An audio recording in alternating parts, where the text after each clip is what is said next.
練，我想打波。減號，消毒水的氣味轉進鼻腔。林佑星第三次看向點的屏。母親枯瘦的手背上插着滯留針，監護兒規律的滴答聲像在倒數。他摸出口袋裏的入場券，決賽開賽時間寫着下午3點整。阿星，病床上的聲音輕得像落葉，今天是不是？沒有的事。他慌忙把入場券塞回褲袋。校際友誼賽而已，陳教練說替補不用到場。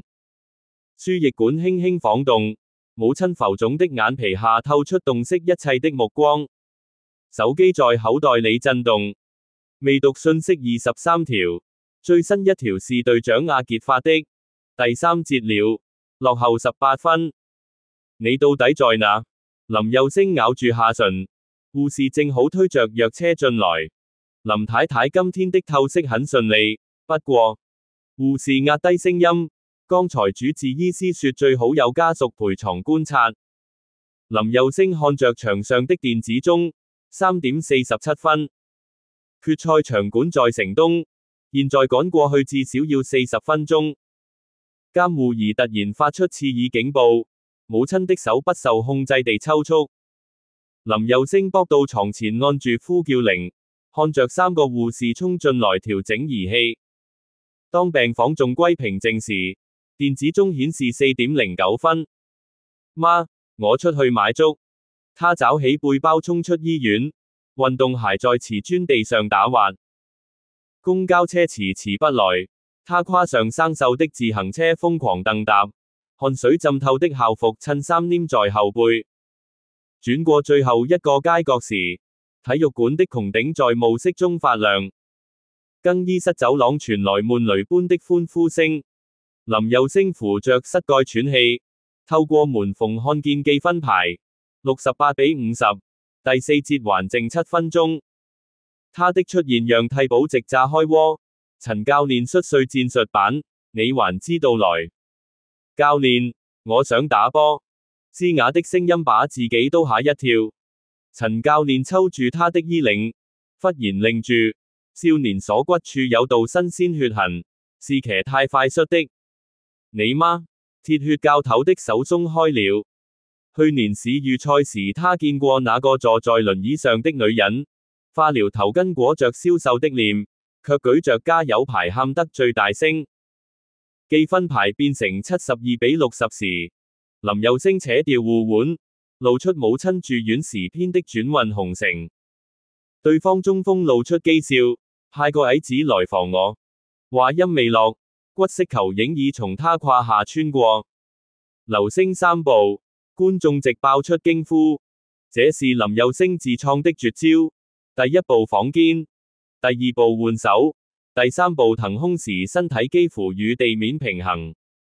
籃球打板入網的瞬間，他重重摔在界外，左爪擦出大片血痕。防守，防守！對方教練跳腳大叫。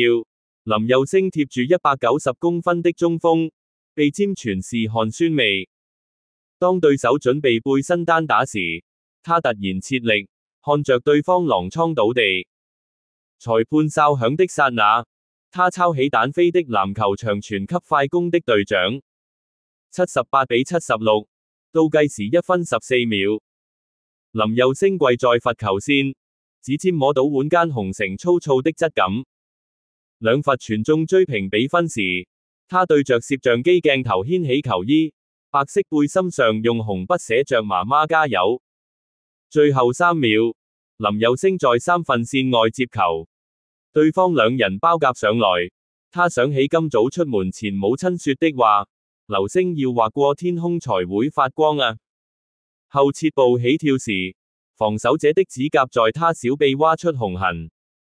籃球在空中挖出漫長弧線，籃網翻起白浪的瞬間，中場哨撕裂空氣。更衣室淋浴間，陳教練把冰袋按在他腫起的腳踝上。你媽剛來電話，鐵漢聲音發悶，說在醫院電視看到絕殺了。林佑星把臉埋進毛巾，溫熱水流混着鹹澀液體流進嘴角。